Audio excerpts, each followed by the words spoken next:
I would now like to welcome our next speaker, architect Lester Rozario, founding partner at Kamat and Rozario Architecture, Bangalore. Welcome, sir. Thank you, Kamlaja. Thank you so much. So, Lester Rozario, sir, along with Smruti Kamat ma'am, founded Kamat and Rozario Architecture in 2007. So, it's been an interesting journey of experimentation and trying to find themselves through the lens of architecture. So, working with a diverse set of hands through the years has helped them, grow and as they went along. So, the firm has won many accolades and have been widely published. Lester sir graduated from MS Ramaya Institute of Technology with a state level gold medal in architecture from BTU, Belgaum. And his architectural thesis was placed among the All India top 10 at the National Institute for Advanced Studies in Architecture.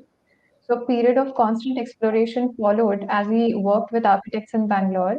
And he has been honored with the MS Ramaya Founders Award and so many national level awards in architectural studies as well.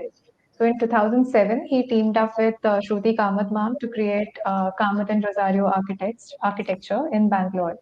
So thank you so much, sir. I welcome you again to IIDA Summit, and we are awaiting your address.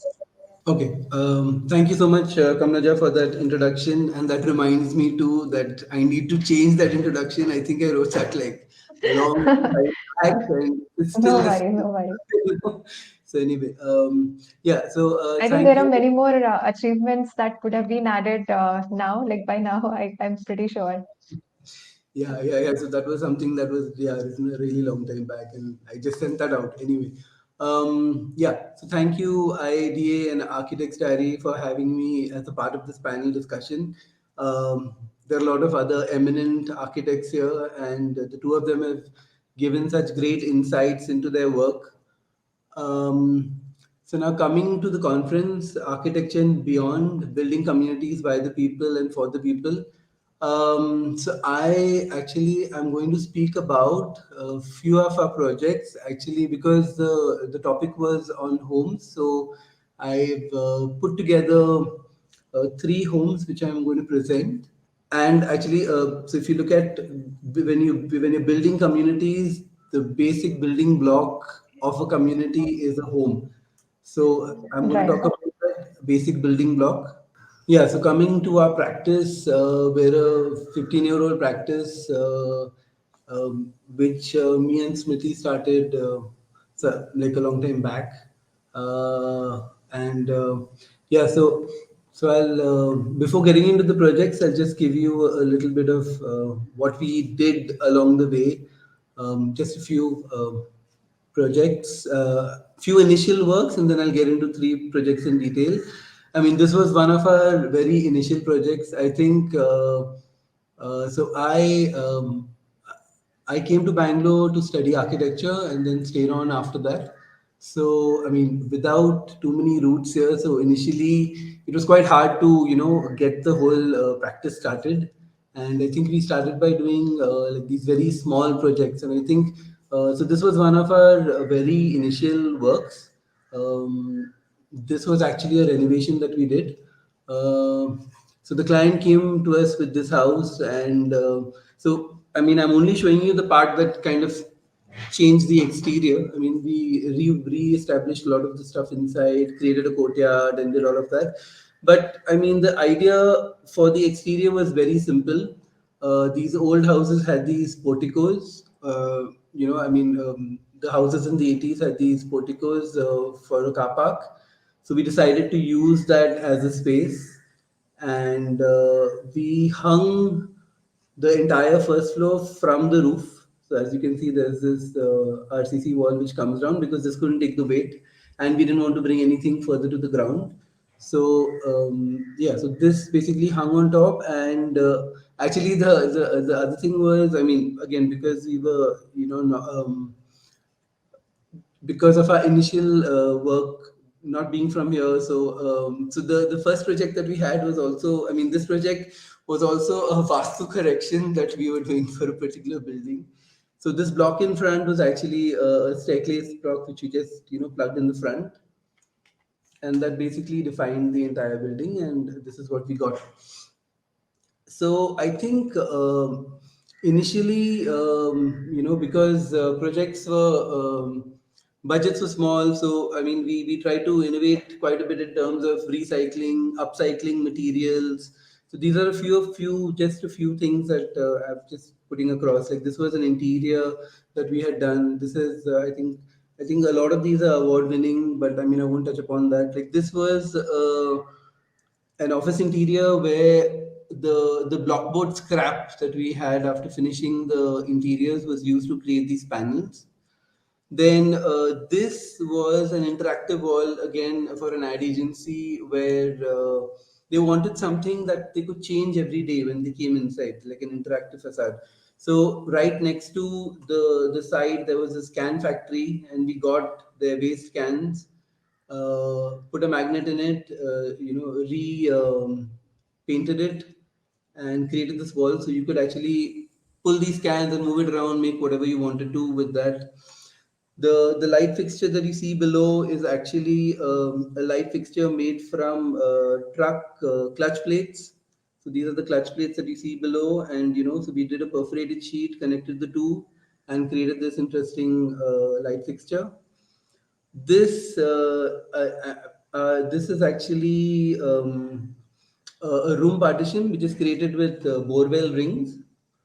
So we just put in like plywood shelves in the middle, and screwed two of them together, and that became an interesting partitioning two spaces in the room. Actually, this was in our office. So on one side was a studio, and the other side was like a little bit of a recreation space. So this became a partition between the two. This is a bar that we had done again some time back.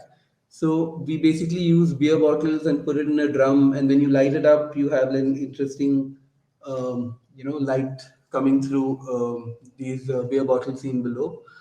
Um, so I think in terms of our practice, COVID was something that made us. So I feel that our work, I mean, firstly, was frugal to begin with, because as we started, budgets were low, but then budget started expanding as we went along. But we held on to that, frugality, using local materials. So what COVID did was that kind of was a wake up call in terms of making sustainability a more center point in our design. So, and another thing that we are trying to do is, I mean, a lot of sustainable homes have a particular aesthetic that that comes with it. So we are trying to, I mean, this is probably you will see this in the work that will come out eventually. They're all under construction right now, where we are using like say earth block and materials that are sustainable, but they don't have the same aesthetic that like an earthy house would have. It could be like any other contemporary modern house, but at the core of it, it's sustainable in terms of the material palette that is used, but it's probably the basic building materials are sustainable. The last thing before I get into the projects is like this project where we actually used Sadrali as a screen for a particular house, and realized for after being here for such a long time that it's such a beautiful Sadrali is a local stone of Bangalore, and I mean normally it's just used for for compound walls and things like that, and so we had never tried using this, and then when we tried this here we realized it's such a beautiful material, and it's completely like transformed the aesthetic of this particular project, which will probably come out in a little while.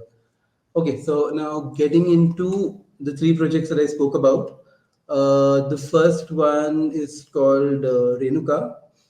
um, I'll touch upon basically the design in terms of climatology, planning, and culture to some extent. I mean, in two of our projects here, there is a cultural influence that had guided what we did with the project, which came from the client's background. So coming to this one first. So in terms of the design language, I mean, the design, it was a fairly simple design. The house, sorry, the plot was a 3,100 square feet plot. So we wanted to basically, at least in terms of design, the idea was that wherever you look, at least from all the common spaces in the house, you're looking at greenery. So, and the house is filled with abundant light and is very well ventilated. So to do that, you enter the house from here. There is a entrance courtyard. Then you come to the main areas. The house essentially has an open floor plan, so it's punctured with one courtyard in the front, one internal courtyard which becomes the center of the house, and another court towards this side, which also the kitchen looks onto. So it's these punctures of pockets of light. Also, I mean, another reason to do this is that, I mean, you make your house future and neighbor proof. If some of your neighbors decide to build high or overbuild, you are not left, without adequate light and ventilation. So yeah, so I mean, sorry. So coming to the rest of it, you have a kitchen, you have a bedroom at this level, and there's a car park here. So that is that's a picture of the main space and the central courtyard. And the stair basically strings along the courtyard going right up to the top. This is an internal courtyard which has a skylight and is ventilated, so this creates like a draft of air. Even if most of the doors and windows are shut, there is air movement through the house. That's a picture from the skylight actually looking down. And this is, as I said, so wherever you look from the house, the idea was to have something green to look at. So from the central court, if you're looking towards the front of the house, you see the courtyard over there. And this is the other courtyard, which is from the kitchen. So from the dining, you look onto this court, and the kitchen also looks onto the same space. Now, when you come up to the first floor, we have this common space which kind of looked on again to the this internal courtyard, and the master suite and two bedrooms in front.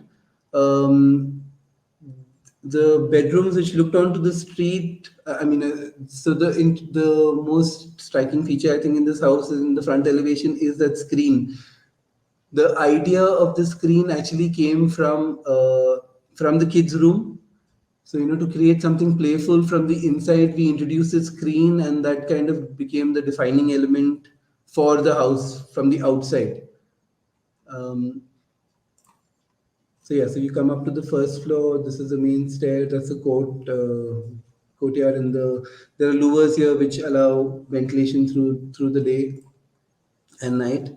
And so as I said, so in terms of so this courtyard has we've created this louvered screen that mesh which keeps the mosquitoes out but allows the light the ventilation through.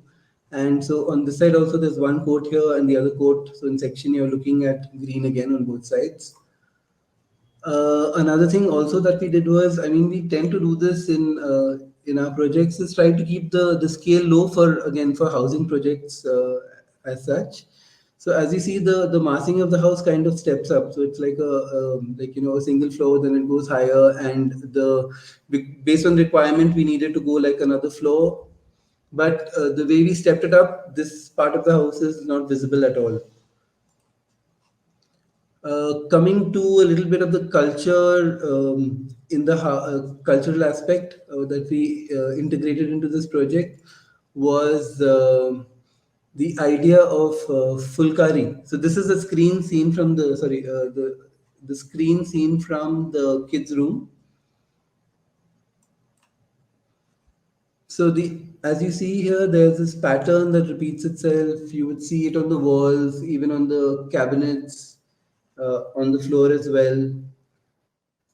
So this came from this idea of fulkari. Fulkari, though this also came from the client because so it was a coming together of so the wife was from Punjab and the husband from Karnataka. So the Fulkari element is what we brought into the house, so that kind of integrated into the architecture as well. This is the screen. There's some exterior shots of the house. In terms of the material palette, again we kept it local with Kota. So the ceilings are in exposed concrete, and there's a lime wash on the walls to kind of go with that.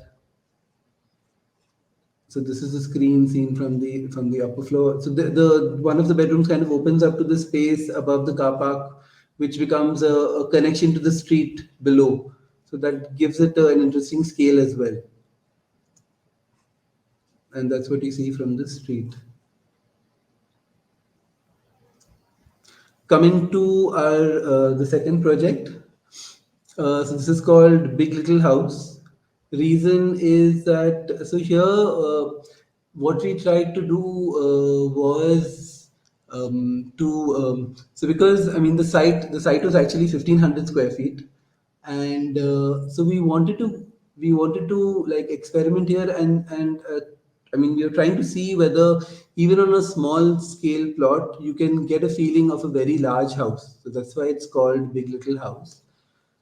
So, I mean, how we achieve that is, I mean, the section kind of shows it very clearly. So, what happens is we had the space for a car park, and since the car park doesn't need to be a full floor height, we squished that down. And on the ground floor, basically, what we did was we just did the living room with a powder room and a store. And the first floor, I mean, actually, the mezzanine floor is where the family lives. I mean, other than the living. So this house had it was a family of five, so husband, wife, child, and parents. So the idea was that if the family is hanging outside at the lower floor, the parents still have their space on the upper. But again, the common tying element was all of this kind of looks to this garden at the back, and we kind of celebrated that by completely opening the house to this garden space at the back. um, and yeah, so coming back to this part, we squished that, and you even this volume is kind of lower. It's around 8.5 feet, so that kind of give us a better connection to the living space below, and then to the garden beyond. So this kind of created a split level, and the split level gave us basically. So we had three bedrooms above this. Um, so one here, one is the kids' room here, and then the master bedroom right on top. And again, the idea was to try and connect as far as possible to this garden space below, which happened on the first. But I mean, the second floor doesn't really connect to it that well unless you're standing in the balcony looking down. Um, in terms of material palette, again here we looked at using local materials as far as possible. Budgets were a little bit of a constraint here, so in some cases I'll just go back a slide. So as you can see, like on the outside, we have regular exposed brick, which are wire cut brick. But on the inside, what we did was we actually used just regular table molded brick and did a pointing on it and exposed it. So that helped in keeping the cost low. And so another thing that happened was Vastu was a player here, and we couldn't go against that. So what happened was that made the kitchen kind of come to the front and onto the street. So we have a utility which was almost like staring right at the entrance of the house on the first floor. So to create, so what we did was we created this brick jali which kind of masks what's happening inside, and it also became a very playful facade in doing that. This is a section the other way showing the car park. Um, Yeah, so this is that double height living space which opens onto the garden, and you can see the kitchen on top. We again wanted to reduce whatever was kind of coming in the way of the connection to the courtyard, because again it's a very I mean it's the courtyard is just 10 feet, and we actually managed to convince the client to leave that much, and that became the mainstay of the design. So to basically reduce whatever came in the middle. We basically did a very light metal stair, so that from at all places the courtyard is the center of the design. So this is the family dining and kitchen on the first floor. And again, from the kitchen, you have a view to the courtyard at the back. This is a small court to the back, seen from the first floor balcony of the bedroom. This is the kids' room in the front. So again, what we try to also do is try to have that green connection everywhere. I'll just show you how we did that in the front. So this is a screen wall that I spoke about, which kind of, so we have a utility actually here, which the screen wall kind of nicely covers, but it also allows the light and ventilation through, but hides the the part that you don't want to show. So coming to the last project that I wanted to share, this is Cobble House. So here the client came to us with a brief that they wanted a house uh, inspired from their roots in Kerala. So they were Malayalis, but actually, what we did was we did a contemporary twist on a Kerala home. I mean, so what we studied some of these uh, Kerala homes, like the old Kerala structures, and what we found was, I mean, of course, this is obviously based on the climate there. You have these verandas at multiple levels, so that, and you have single loaded corridors, so there is a lot of cross ventilation. Of course, because of the rain, you have to have a mangrove tile sloping roof, so the rain doesn't become an issue. But in Bangalore, we don't need to deal with these issues in terms of having such extent heavy rains.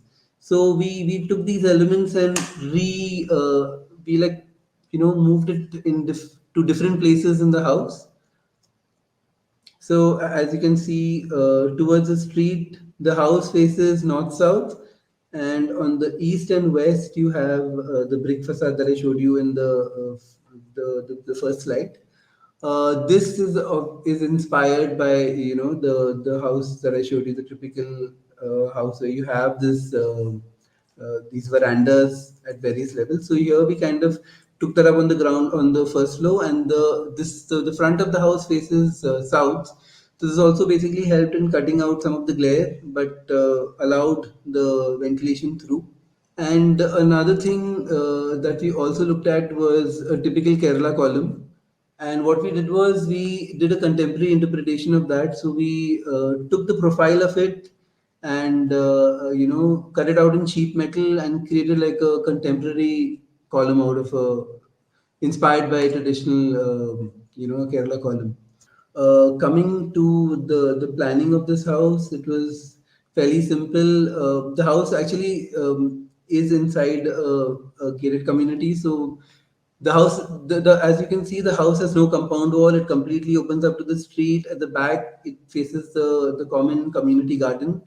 So it's almost like it's almost outward looking. The bedrooms also open up completely to the small garden space in front, and the kitchen, all of it looks at the back community garden.